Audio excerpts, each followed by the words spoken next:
Okay, greetings everyone. Good to see all some familiar faces and having people join in for this, what I consider to be one of the most important classes, and that is on inner child. There's a lot to share about it. There's a lot involved with it.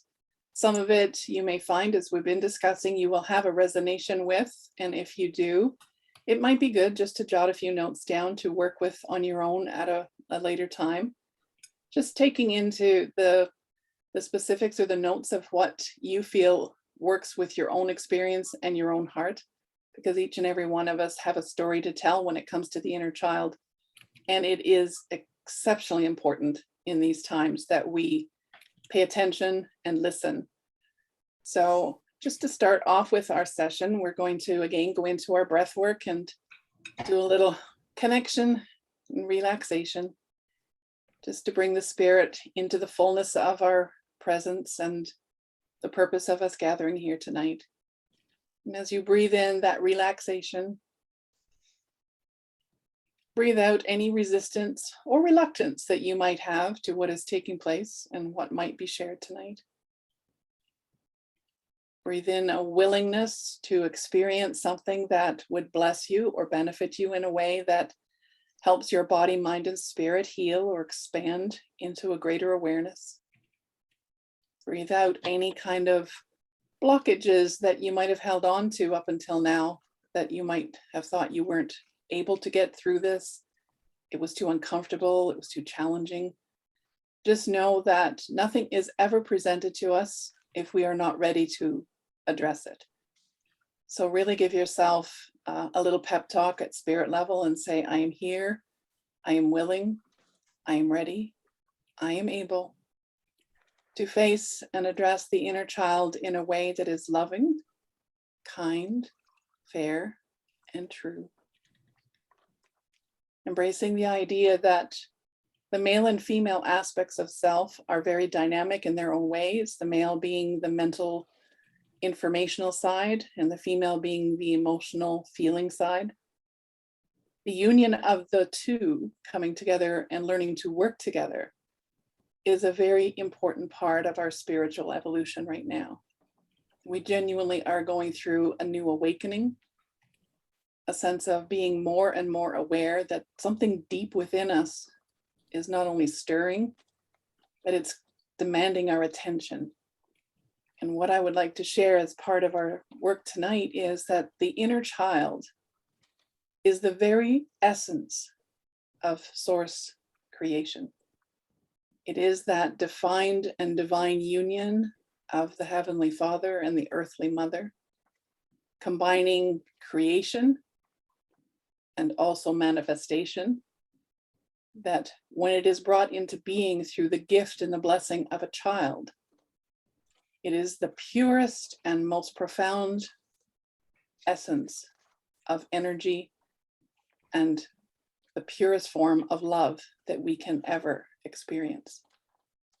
From the moment that child is conceived, there is a drawing into that creation, a manifestation of love in a unique form, that every child is different, every child is blessed, every child has a purpose in being, and no child should ever be rejected or neglected for just being a child. For those that are willing to experience a deeper level of bringing that awareness into your being right now, it's a matter of understanding that God's self is the inner child. That inner child in the purest sense of its innocence, its purity, its naivety. It's genuinely this creature or vision of creation that has the potential to be anything the universe can provide for it to go through and be. So let's just truly take and honor and respect the gift that a child is, and know that it doesn't matter the circumstances in which a child is conceived.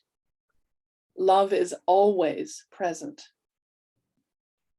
However, some of the challenges that come through that process will mean that that child may have things to experience on the karmic level that help enhance its growth, its development, and the evolution of it as a soul.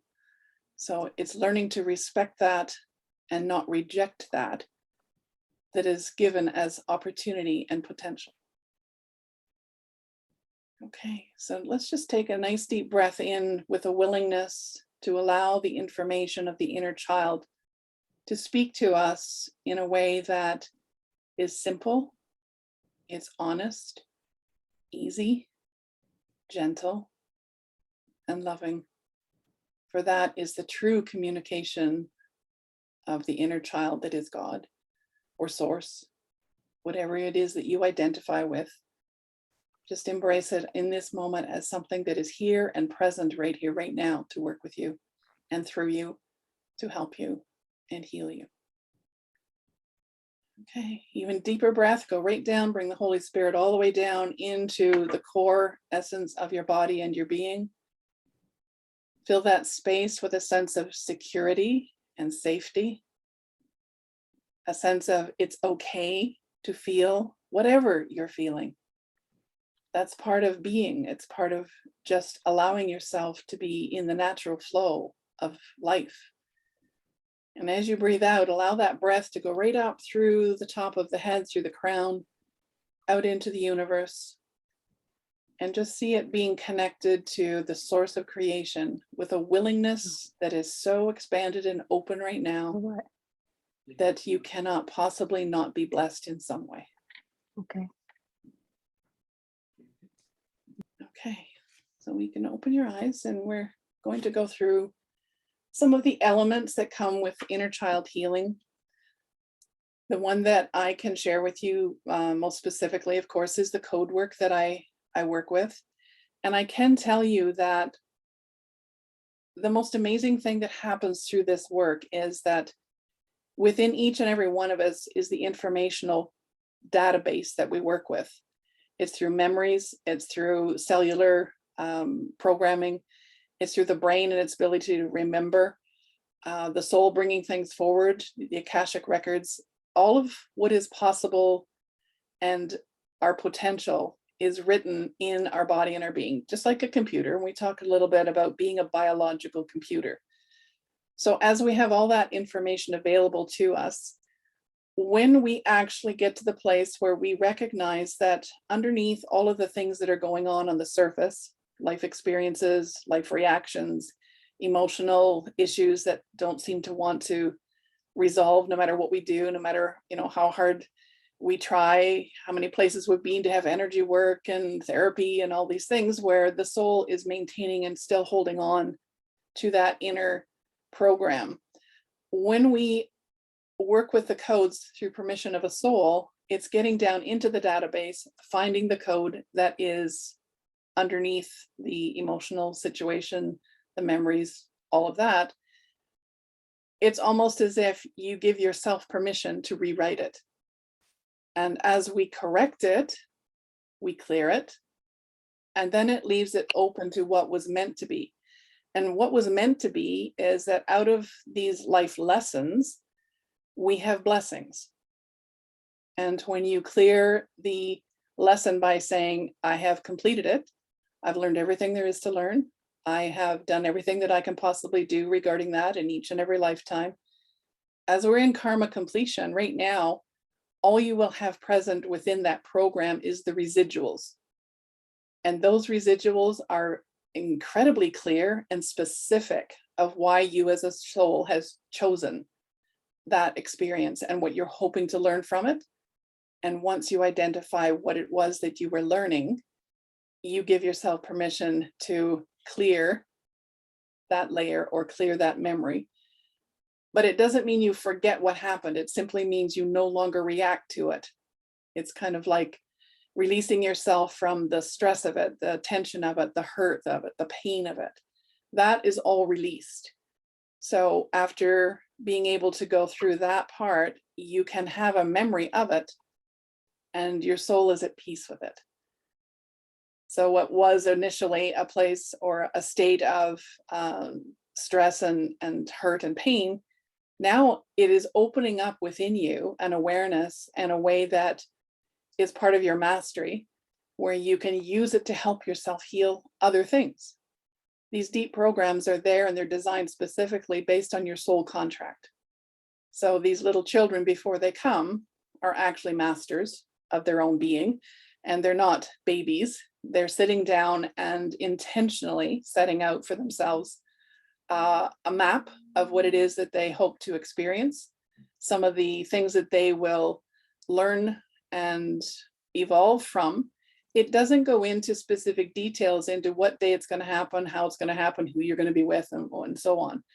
It will go into enough detail that says, this is going to be your blueprint for the experience, and it can happen at any time, anywhere, with anyone, unless it is a soul connection healing, in which case it will be more specific.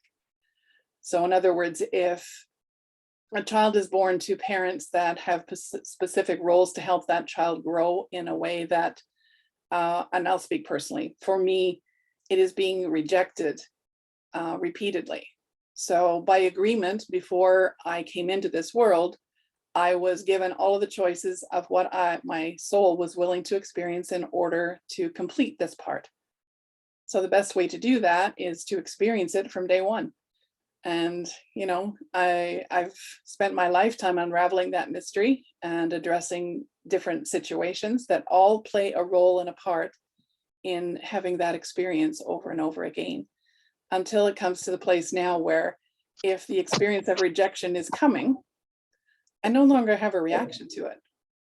I can identify it, I recognize it, I honor it, I respect it, but I don't engage it.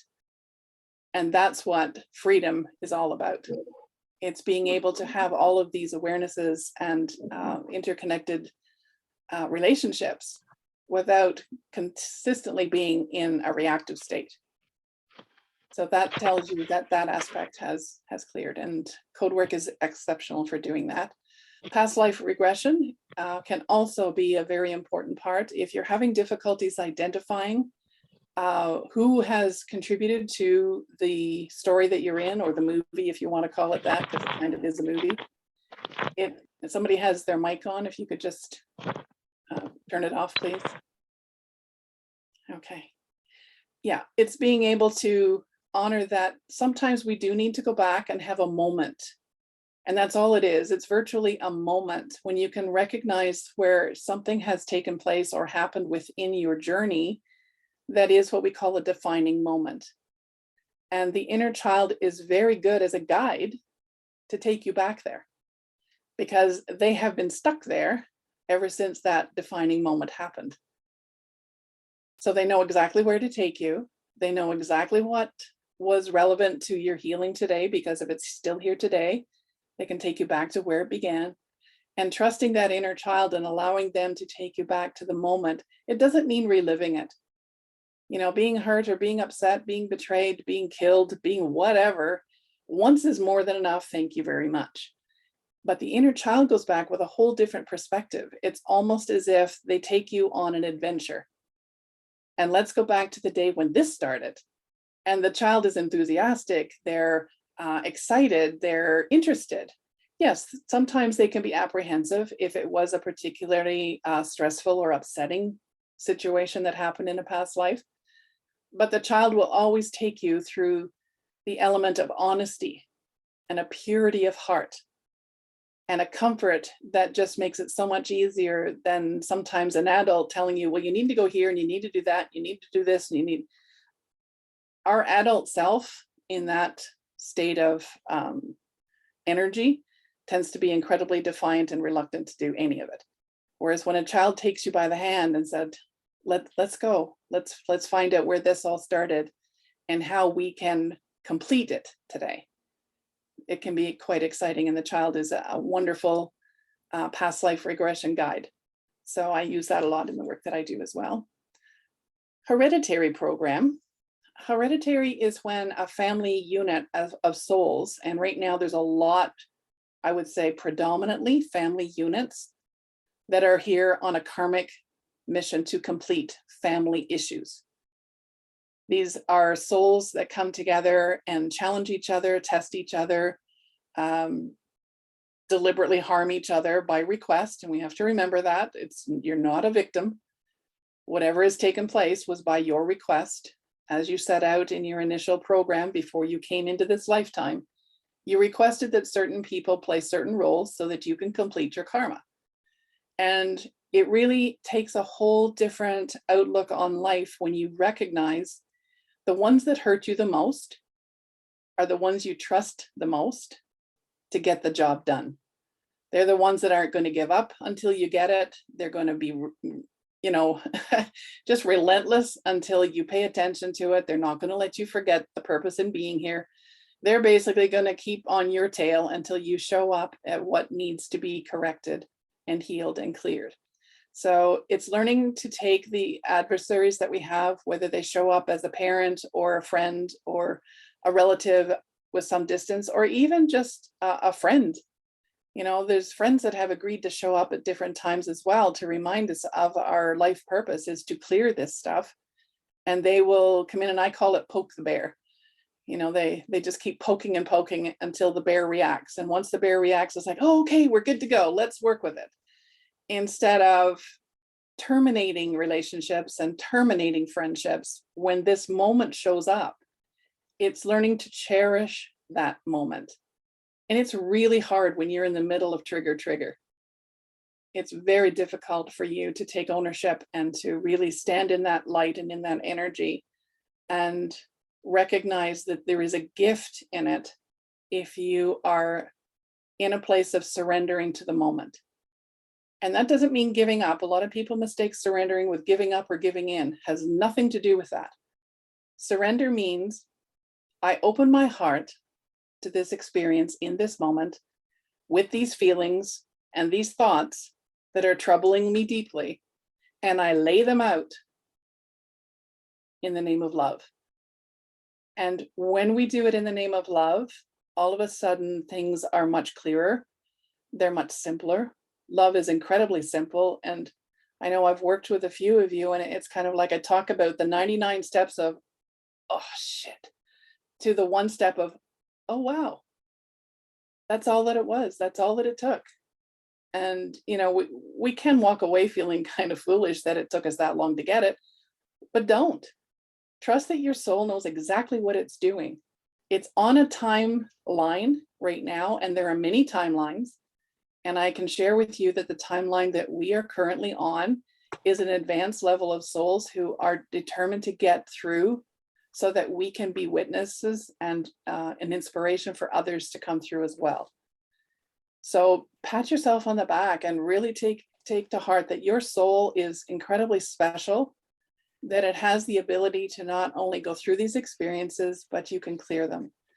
Now, the good news is that when one soul clears it, when it has to do with hereditary patterning and programming, you not only clear it for yourself, but you will find in that moment that every ancestor back through the ages since time began will show up for that healing. They will be present in that moment. Even those in the future that are depending on you to clear this, your children, your grandchildren, their children, and their children, the timelines converge and they all come together into one moment. And when that moment comes and it is cleared, the energy and the love that is present in that moment cannot possibly do anything but bless each and every one of you. And I have seen it happen where I'm able to help one person clear one event that in one lifetime you think it is a horrible thing, but you start tracing it back in the hereditary gene pool, and every person attached to it, connected to it, participating in it, also gets released from it. And that includes your loved ones that are passed on. So that's pretty extraordinary. And we did talk a little bit about it, and I know Helen is very excited about working with it. If you have someone that is unable to do that, be it through mental disability or aging, or just a situation where something needs to heal, but you can't quite get to the root of it, with soul permission, you can surrogate on their behalf. So there is help for those that are beyond cognitively being able to work with it. You can actually help them as well. When you ask for soul permission and it is granted, trust and know that that moment is incredibly sacred. And as we look at the cycle of this through the beginning of time right till now, what I have discovered is that whatever issues are being cleared on the hereditary level through us as souls in the front edge line, we were usually the ones that initiated it. So as we started it, we get to finish it. So if you think, that you've been a victim in every lifetime, it's one way to look at it. Or you can say, I've volunteered in every lifetime to show up on some level to challenge others to grow as I am growing too. And with that level of respect and love for everyone involved, forgiveness is so much easier because you understand that everyone contributed, and that one little moment, that one beautiful inner child spirit self is set free. And I do know that we're all looking forward to that complete freedom to just be yourself, to not be concerned about what others think, what others say, to edit or modify our behavior so that we feel that we can be accepted or acceptable. Absolute freedom comes from just being yourself. And the more you are willing to do that, and the more clearing that you do in your own soul's experience, the more you benefit the sum of the whole, which is the collective. And right now, the collective is going through what I call a major shakedown when it comes to emotional trauma. That's why the weather is doing what it's doing. It's why countries are at war. It's why communities are not able to function and unify and help each other. This is all up to us as citizens of Earth to come together and form a community where we not only help each other, but we must first help ourselves. We must clear, I call it the karma crap. We are able to do it. It's time to do it. And the more you allow yourself to embrace it and own it, the less stressful it will become.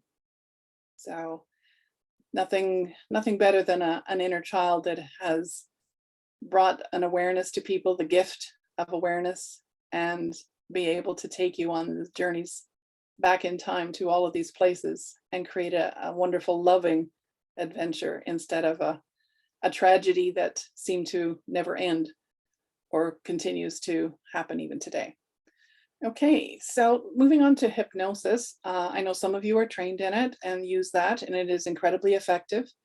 There's two ways that hypnosis can be done. I work with it through a visual journey that's similar to what I will do in our sessions, where people are cognitively aware and awake on the journey.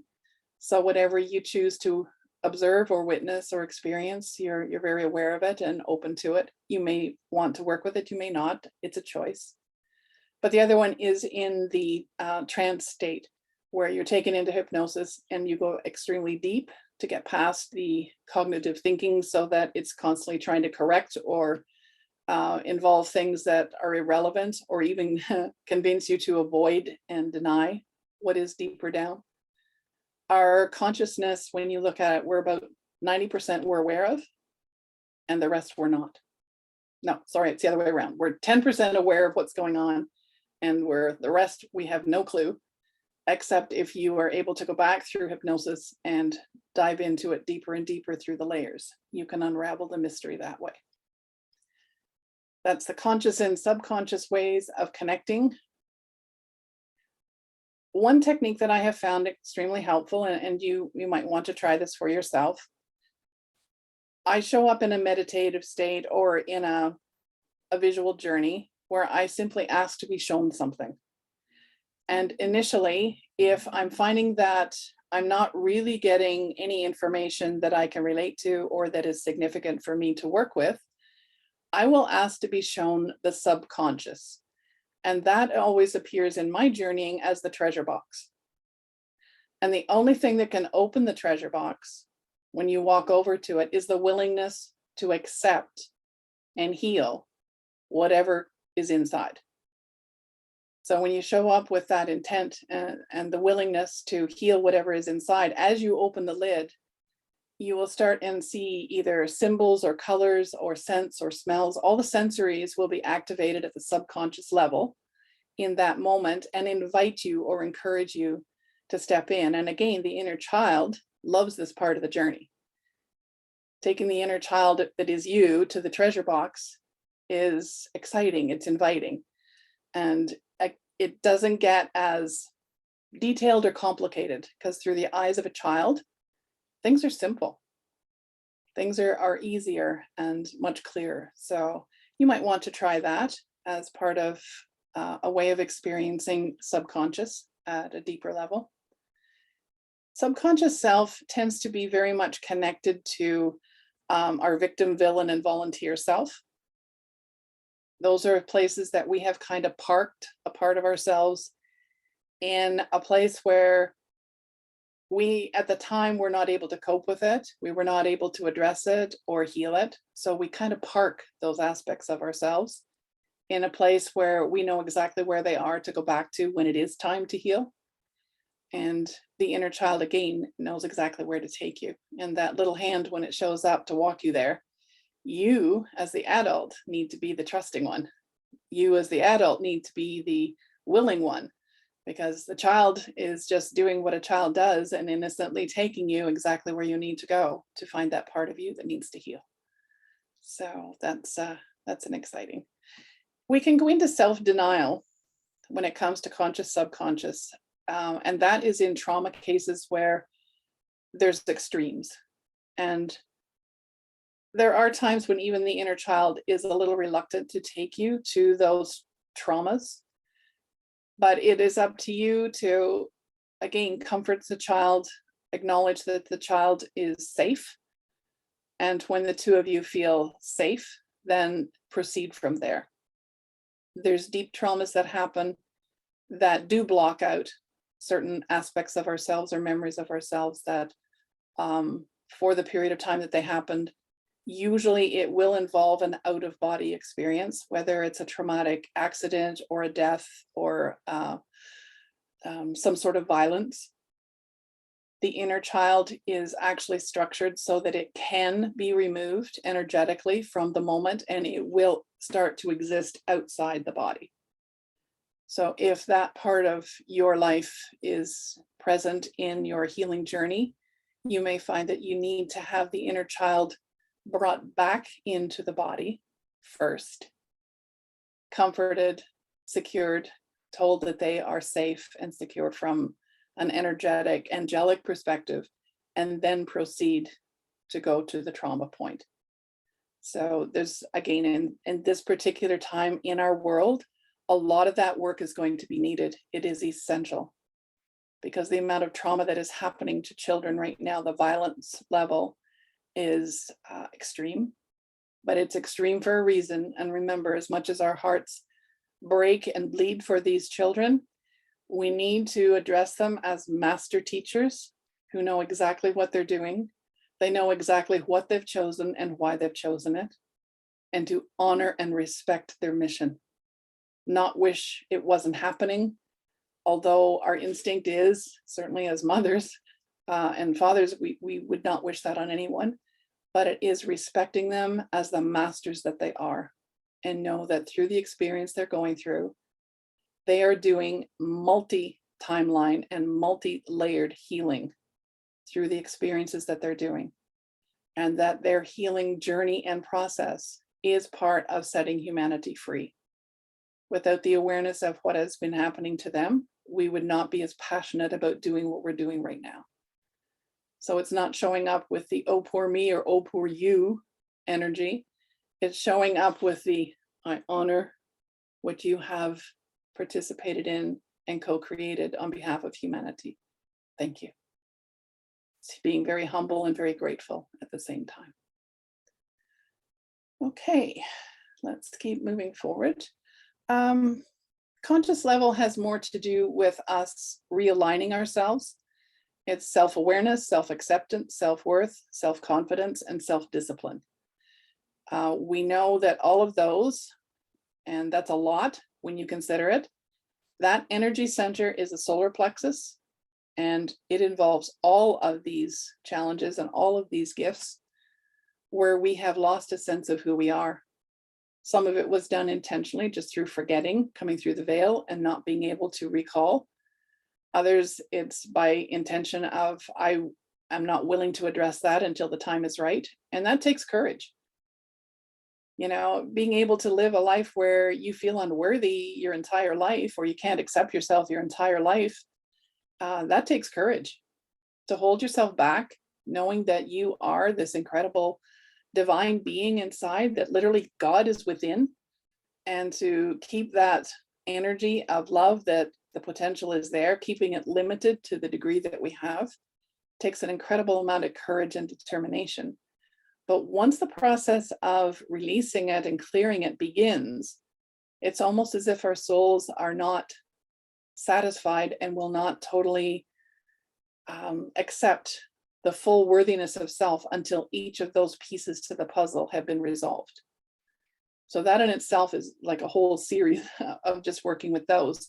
But for anybody that has digestive issues, anyone that has reflux issues, anyone that has chronic pain in the liver, spleen, gut, these are all attached to and connected to the solar plexus, which is working and telling you it's time to restore your sense of self-worth. Now, verbally, it's easy to stand there and look in the mirror and say, I'm worthy. And you can genuinely tell the moment the words are out that there is absolutely no resonation whatsoever. It's just flatline. So you can say it if you want, but you must feel it to heal it. And those are important keys. If there's a flat line and you're not feeling it, that's a aha, there's a piece to my puzzle that I can work with that puts me back into connection with God's self. Because God's self resides, for the most part, in the biggest energy field between the heart and the solar plexus. That's where divine masculine meets divine feminine, and the two co-create and manifest together. When it is fully open and available energetically, you will feel free and your ability to manifest will be wide open. And that is where we're headed. We are headed to the wide open. You can have a dream and follow it. You can create and manifest anything you want in any way you want. But that must be open and cleared in order for the child to feel safe enough to come out with their little magic wand and say, bippity boppity boo, you can have anything you want, and today's the day. And be playful. Stop taking yourself so seriously. Stop stressing when things aren't working. What does a child do when something doesn't work? In the extreme situation, they'll get down on the floor and they'll have a tantrum and they'll kick it out, scream it out, yell it out. And if you're patient and kind and just witness it, by the time they're done with it, they're like, okay, I'll go play now. Whereas adults, we hold on to it and onto it and onto it. And then we have to call people and tell them. And then we have to write people on Facebook and tell them. And then we have to, it's like, whoa, you don't have to hang on to all of it when it simply means just face it, own it, heal it, release it. It's not as complicated as we tend to make it. All right, soul contracts, that's an interesting one. If you have repeated patterns that tend to show up in every single relationship that you have, that's worth looking at, because the repeated patterns are soul contracts that you have made with others. And again, it's for your benefit. It's being done on your behalf. So instead of resenting them and rejecting them and telling them to go away, don't bug me, it's like, obviously, you're an important piece to my puzzle. And I happen to be sitting at the table where I'm putting my puzzle together right now. So where do you fit in? And how is it that you contribute to my growth, my awareness, my ability to love? Because what we reject in others, we have already rejected in ourselves. So, give thanks to the little mirrors as they show up, and just know that the gift that they are bringing is an opportunity to heal. Inner child likes to put that puzzle together. And soul contract, once it is completed, actually clears both sides, Doesn't mean the other person is not responsible for clearing their own stuff from that point on. They absolutely are. But you can actually visualize that the connection between the two of you is now released. So in other words, you're not connected any longer, other than the heart may still have a desire to have them as a friend or relate to them in some way, but they're no longer able to tug on your solar plexus, on your self-worth, on your self-esteem, on your self-confidence. They have nothing to pull on. I can remember Source telling me one time, the quickest way to stop a tug of war with someone is to let go. Because in that moment, when you let go, they usually fall down. You can fall down too, but it's all about taking responsibility for your side of it and loving yourself enough to let it heal. That's what it's all about, the ability to love yourself in those moments.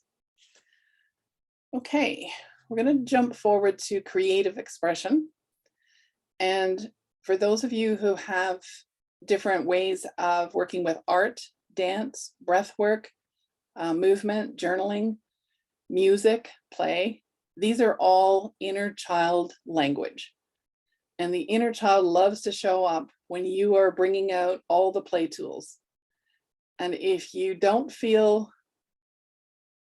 limited, if you don't feel uncomfortable with play, then that's an excellent way for you to work at healing. Bring your inner child out, bring the crayons out, bring the paints out, put the music on, put the dance, like play with all of it. Use the different sounds, the different musical instruments. You'll find as you go through those, you've got everything from percussion at the bottom that can bring out all kinds of native and, inner judgments and fears. It can get very tribal in a hurry, but the inner child thinks that that's exciting, that's fun. If you've ever had a child sit down to the drums, they know what to do. They don't look and say, oh, I've never played. Adults do that, children don't. They just go ahead and play. The percussion and the vibration of that moves their energy, moves their spirit, moves their emotions, and they resonate with that very quickly. So you can go all the way up through the body, through, the strings and the woodwinds, and all the way up to, our halo or our crown chakra loves the crystal bowls.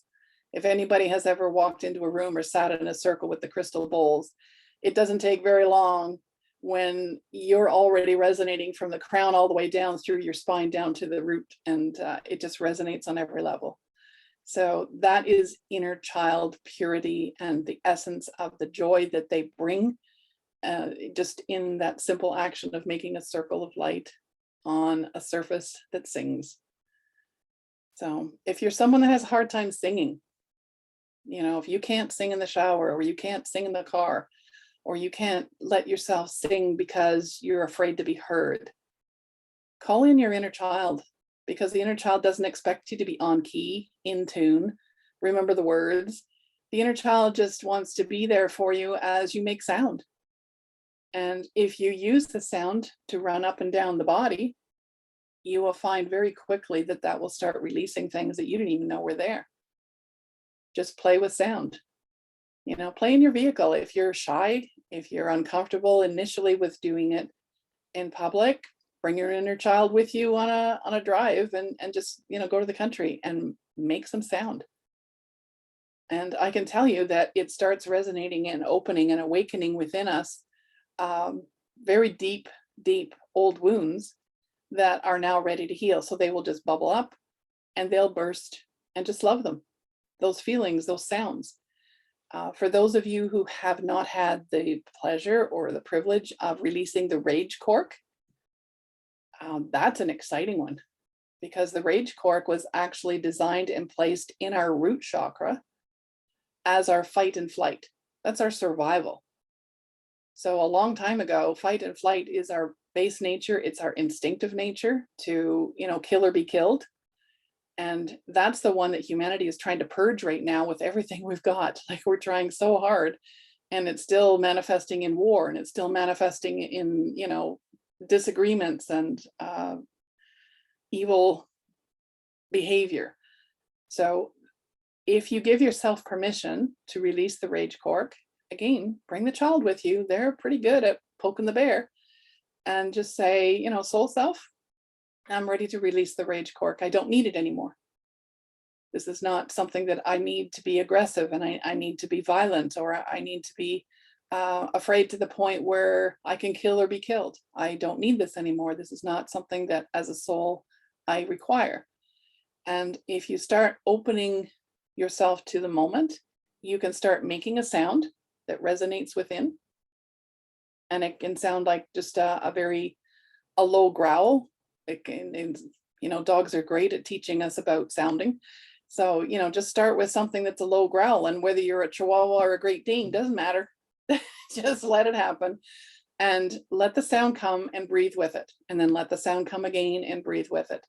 As it moves up your body, you will find that where the solar plexus is, it's going to want to stop, because our ability to keep ourselves limited and in that fearful state, once we pass the solar plexus and rise above it, there's nothing to stop.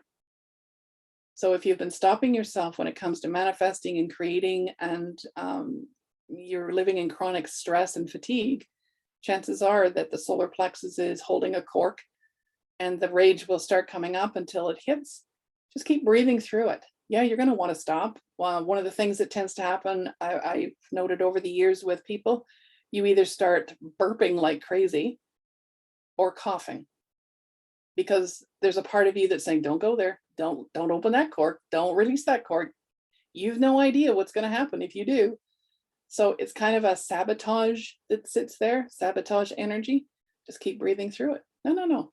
I'm going to let this cork blow. I'm going to let it happen. And it'll just keep moving up. It'll stir through the heart. And again, you may actually feel heart pain and palpitations. That's the heart saying, oh, are you sure you want to let this go? Are you sure you want this to happen right here, right now? And it's just saying, I don't want to be attached to, connected to, or involved in any way with violence or anger or judgment or fear. That's not my purpose now. And it'll come up to the throat, and you may find again that it will start getting stuck so that you're having trouble making sound. It may come out as a whisper. Doesn't matter. It doesn't matter. Even if it's just a whisper, just use the breath, keep it moving up through the third eye and eventually right out through the top. When it actually comes out, it will come out as a sound that is so primal and powerful, you won't recognize you. And just know that it's perfect, because now you get to be you. That was all sitting on top of the real you. And allow yourself to just continue to let it up and out. And the sound may go on for quite a while, or it may just come and go.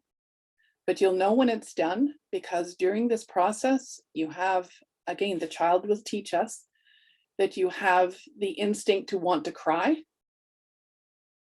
And when the cork blows and when it's finished, you want to laugh. And it's a laugh that runs all the way through your body and your being as a vibration that you will hear the child, you will hear the laughter in the child, and you will hear the freedom in the child, because they're finally able to just be themselves. And nobody's going to tell them you shouldn't do that, you shouldn't make that sound, you shouldn't set yourself free. Keep that limiter on, because you're a lot easier to control if that limiter is on, and release it. So yeah, that's a good one. That's one that I would actually be willing to help everyone go through, if that is a session you would like to do. If you would like to do a rage release session where we're all doing the same thing and everybody shows up, just remember, for the fun of it, there's no comparing, there's no competing. It's just bring the inner child. It's like, okay, today's the day, yay. And a willingness to allow it is all that's required.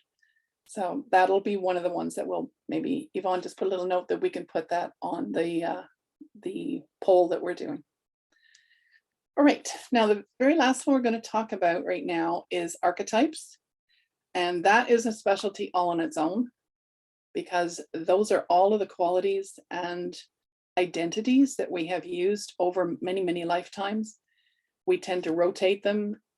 We experience them on both sides, both positive and negative, and we play these roles for each other, but we also recognize that within ourselves, it's part of what completes us as a soul.